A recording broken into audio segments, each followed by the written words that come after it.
بسم اللہ الرحمن الرحیم۔ السلام علیکم ڈیئر اسٹوڈنٹس، امید ہے آپ لوگ ٹھیک ہوں گے۔ اور ایک اور شعر کی تشریح کے حوالے سے میں حاضر ہوا ہوں، خدمت ہوا ہوں۔ مجھے امید ہے کہ پہلے شعر کی تشریح سے بھی انشاءاللہ استفادہ کر چکے ہوں گے۔ اگلا شعر کیا ہے؟ اگلا شعر یہ ہے: پیرو تلے بچھایا کیا خوب فرش خاکی، اور سر پہ لاجوردی ایک سائباں بنایا۔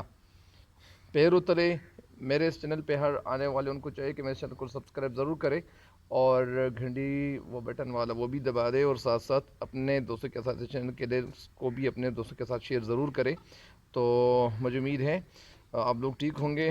لیکن ابھی یہ اگلا شعر کیا ہے؟ پیرو تلے بچھایا۔ بسم اللہ الرحمن الرحیم۔ پیرو تلے بچھایا، پیرو تلے مطلب پیر کے معنی ہے پاؤ، تلے مین نیچے، بچھایا یعنی بچھا دینا، کیا خوب فرش خاکی، فرش خاکی زمین، اور سر پہ مطلب ہمارے سروں پہ، لاجوردی کہ کیا معنی ہے نیلا یعنی گہرا نیلا، ایک سائبہ آسمان یا چھت بنایا۔ اس کا مطلب کیا ہے؟ یعنی شاعر اسماعیل میرٹی یعنی اس میں کہنا کیا چاہتے ہیں، یعنی شاعر اسماعیل میرٹی اس شعر میں کہنا یہ چاہتے ہیں کہ اللہ تعالیٰ نے یہ کتنا خوبصورت نظام بنایا۔ تو نظام یعنی سسٹم، تو کیوں بنایا؟ اصل میں کوئی نہ کوئی مقصد تو ضرور ہوتا ہے۔ مقصد کسے کہتے ہیں؟ مقصد وہ ہے جس کے لیے کوئی چیز بنائی جاتی ہے، یا اسی طرح مخلوق، یا اسی طرح اگر ہم کسی گاڑی کو خریدنا چاہتے ہیں تو گاڑی خریدنا کیوں چاہتے ہیں؟ گاڑی اس لیے خریدنا چاہتے ہیں جس کے ذریعے ہم ایک جگہ سے آسانی کے ساتھ ایک جگہ سے دوسری جگہ جا سکیں گے، یا اسی طرح چاہے بارش ہو چاہے موسم جیسا بھی ہو، اللہ کے فضل و کرم سے ہم ان میں آسانی کے ساتھ جا سکیں گے۔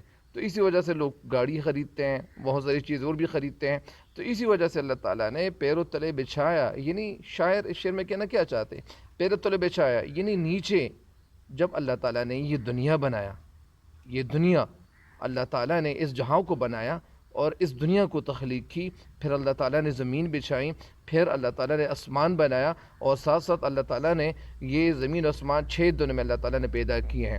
اس میں ہمیں ایک سبق بھی ہے کہ ہم کسی کام کو جب شروع کریں گے تو کم از کم وہ 6 دن، یعنی تو اللہ تعالیٰ اس آسمان زمین آسمان کو تو 1 سیکنڈ کے اندر بنا سکتا تھا، لیکن اصل میں اللہ تعالیٰ نے ایسا کیوں نہیں کیا؟ اس میں ہم نے مقصد یہ ہے کہ ہم کسی کام کو جب شروع کریں گے تو آہستہ آہستہ کامیابی کی طرف بڑھتے جائیں گے۔ اسی طرح آپ لوگ ایسا کریں کہ ہر روزانہ کچھ نہ کچھ پڑھنا ضرور کیا کریں، پڑھائی ضرور چاہیے آپ کو۔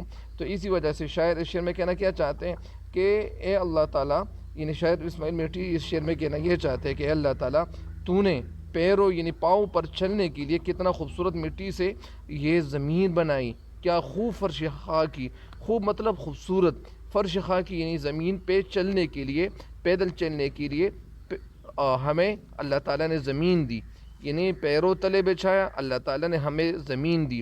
کس لیے؟ پیروں تلے مطلب یعنی زمین پہ چلنے کے لیے، پاؤں پہ چلنے کے لیے، کیا خوب فرش خاکی زمین بنائی، اور سر پہ، اور ہمارے سروں پہ لاجوردی ایک نیلا، ایک سائباں آسمان بنایا۔ یعنی پاؤں پہ چلنے کے لیے اللہ تعالیٰ نے کتنا خوبصورت مٹی سے فرش بنایا، اور سر پہ سایہ کرنے کے لیے ایک نیلا آسمان بنایا۔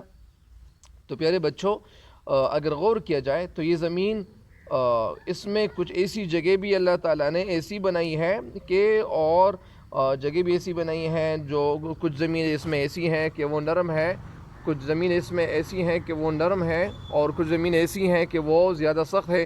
مطلب یعنی وہ زمینیں جو نرم ہے تو اس میں زیادہ تر لوگ کیا کرتے ہیں؟ پھل اگاتے ہیں اور سبزیاں اگاتے ہیں، وہ کاشت کیوں کرتے ہیں؟ تاکہ یہ لوگ ان کو کھا لے، لوگ ان کو استعمال کرے۔ تو اسی وجہ سے اس کا مطلب یہی ہے۔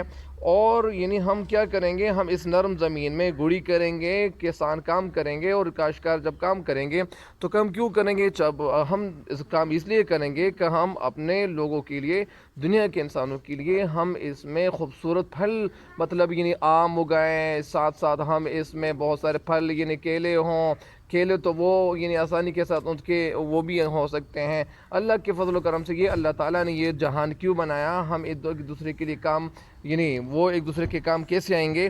تو کام اس لیے آئیں گے کہ ہم کیا کریں گے؟ مطلب اس کا یہ ہے کہ پیروں تلے بچھایا، یہ سب تو اللہ تعالیٰ نے نہیں کیا. اگر اللہ تعالیٰ زمین کو تخلیق کرتا اور آسمان نہ ہوتا تو پھر کیا ہوتا؟ مطلب یعنی زمین اور آسمان جب دونوں اللہ تعالیٰ نے تخلیق کیے، یعنی یہ زمین آسمان کو اللہ تعالیٰ نے تخلیق کیے، تو اس کا مقصد یہ ہے کہ ہم زمین کے اوپر چلیں گے. اگر زمین ایسی ہوتی کہ وہ ہمارے پاؤں اس کے اندر پھنس جاتے تو ہم آسانی کے ساتھ انہیں چل سکتے تھے. اسی طرح اللہ تعالیٰ نے جب یہ زمین بنائی تو زمین کیوں بنائی؟ زمین اس لیے بنائی کہ ہم اس پہ چل پھر سکیں گے. آپ لوگ دیکھتے ہیں کہ زمین کے اوپر ہم کرکٹ کھیلتے ہیں، والی بال کھیلتے ہیں، فٹ بال کھیلتے ہیں. تو یہ سارے کھیل کیوں کھیلتے ہیں؟ یہ اس لیے کھیلتے ہیں کہ یہ زمین اللہ تعالیٰ نے ایسی بنائی ہے. زمین کے اوپر ہم مکانوں کو کھڑا کر دیتے ہیں. زمین کے اوپر یعنی ہم بہت ساری چیزوں کو بناتے ہیں. اور زمین کے اندر ہم کیا کرتے ہیں؟ یعنی مطلب یعنی زمین اللہ تعالیٰ نے کیوں بنائی؟ تو ان ساری باتوں کا جو مقصد ہے یہ ہے کہ اللہ تعالیٰ اس دنیا میں اس نظام کو بنانا چاہ رہے تھے. اسی وجہ سے اللہ تعالیٰ نے ہمارے چلنے کے لیے زمین بنائی جس پہ ہم چل پھر سکیں گے. اور ہمارے سروں کے اوپر اللہ تعالیٰ نے نیلا گہرا آسمان بنایا. آسمان کیوں بنایا؟ آسمان کیوں یعنی مطلب یعنی آسمان میں ہم کیا کرتے ہیں؟ آسمان میں ہم یعنی جہازوں کے ایک جگہ سے دوسری جگہ آسانی کے ساتھ اڑا سکتے ہیں. اسی طرح زمین کو اللہ تعالیٰ نے کیوں بنائی؟ زمین کو اللہ تعالیٰ نے اس لیے کہ ہم اس زمین میں ان مختلف قسم کے پھل سبزیاں وہ کیا کریں گے؟ کاشت کریں گے. اور یہ زمین سے ہم فائدہ اٹھائیں گے. تو زمین سے ہم فائدہ بھی اٹھا رہے ہیں. کیوں فائدہ اٹھا رہے ہیں؟ زمین پہ آپ دیکھیں بہت سارے سمندر بھی ہے، پہاڑ بھی ہے، دریا بھی ہے، پھل بھی ہے، جانور بھی ہے، پرندے بھی ہے، انسان بھی ہے. ہر چیز زمین پہ موجود ہے. اور یعنی سمندر میں پھر کیا ہے؟ سمندر میں بھی بہت ساری مخلوقات ہیں. تو وہ کیوں کرتی ہیں زمین؟ یعنی وہ مخلوقات کس لیے اہم ہے؟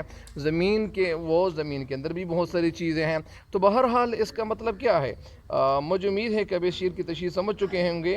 یعنی مطلب اس کا یہ ہے، اور اس نرم زمین پہ مختلف کسان یعنی ہر قسم کی سبزیاں اور پھل اگاتے ہیں جو ہم انسان ان پھلوں کو کھاتے ہیں. آپ دیکھیں آم کتنا خوبصورت پھل ہے، انگور کتنا خوبصورت پھل ہے. اسی طرح بہت سارے پھل اور بھی ہیں. تو ہم ان کو کھاتے ہیں. ہم کیوں کھاتے ہیں؟ تاکہ اس سے ہماری صحت اچھی ہو. اور ساتھ ساتھ یہ زمین اگر یہ زمین مطلب اس پہ چلنا مشکل ہوتا تھا، اگر یہ زمین ایسی نہ ہوتی کہ جس پہ ہم چل پھر سکتے تھے تو پھر کیا ہوتا؟ پھر تو ہماری زندگی مشکل ہو جاتی. تو اللہ تعالیٰ نے ایسی زمین کیوں نہیں بنائی؟ پھر جب اللہ تعالیٰ نے یہ زمین بنائی اور زمین کو تخلیق کیا تو پھر یہ ایسا ہوا تھا کہ زمین ہل رہا تھا. تو جب زمین ہل رہا تھا تو اللہ تعالیٰ نے کیل کی طرح کیلو یعنی اللہ تعالیٰ نے جسم نصب کیے، مطلب پہاڑ اللہ تعالیٰ نے اس کو کیل کی طرح پہاڑ یعنی مطلب یہ نصب کیا، اور یہ اس لیے تاکہ یہ زمین مضبوط ہو. تو مجھے امید ہے کہ آپ اس شعر کی تشریح سمجھ چکے ہوں گے. میں تھوڑا سا ڈیٹیل میں چلا گیا ہوں، لیکن آپ ایسا کریں کہ آپ کسی بھائی کے ساتھ، آپ کے گھر میں اگر کوئی سسٹر ہے، ان کو بتا دیں کہ وہ آپ کو سمجھا دیں. آپ جب وہ یہ شعر کی تشریح سنیں گی، یا آپ کے کوئی اور ہیں تو وہ جب شعر کی تشریح سنیں گے تو انشاءاللہ وہ آپ کے ساتھ ضرور ہیلپ کریں گے. لیکن اگر آپ میرے اس چینل کے ویڈیوز جب دیکھ رہے ہوتے ہیں تو آپ ایسا کریں کہ مطلب یہ ایسا کریں کہ آپ اپنے سامنے کتاب ضرور رکھیں، اور آپ کے پاس آپ کے ہاتھ میں ایک پینسل بھی ہونا چاہیے. جب آپ یعنی لفظوں کے معنی لکھتے چلے جائیں گے، اور ساتھ ساتھ اس تشریح کو بھی غور سے سن لے کہ یہ سر ہمیں کہنا کیا چاہ رہے. تو مجھے امید ہے کہ اب شعر کی تشریح بھی سمجھ چکے ہوں گے. اللہ تعالیٰ آپ سب کو دنیا و آخرت دونوں جہانوں کی کامیابیاں ضرور عطا کرے. مجھے امید ہے کہ انشاءاللہ آپ کبھی ناکام نہیں ہوں گے. اللہ تعالیٰ آپ سب کے گھر والوں کو جتنے بھی ہیں، اللہ تعالیٰ ان کو صحیح حفظ و امان میں رکھیں، اور اللہ تعالیٰ ان کو ہر قسم کی بیماریوں سے اللہ تعالیٰ ان کو نجات دے دے. جو لوگ جہاں بھی بیمار ہیں، اللہ تعالیٰ ہم سب کا حامی و ناصر ہو. مجھے امید ہے کہ انشاءاللہ ہم اس دنیا سے کامل ایمان کے ساتھ رخصت اللہ تعالیٰ ہمیں فرمائیں گے. اور انشاءاللہ اللہ تعالیٰ ہم سب انسانوں کو انشاءاللہ اس دنیا سے کامل ایمان کے ساتھ انشاءاللہ رخصت کریں گے. تو ہمیں بھی دعا میں یاد رکھیں، انشاءاللہ ہمیں کامیابی ضرور ملے گی. تب تک کے لیے اجازت چاہتا ہوں آپ سب سے. اللہ نگہبان.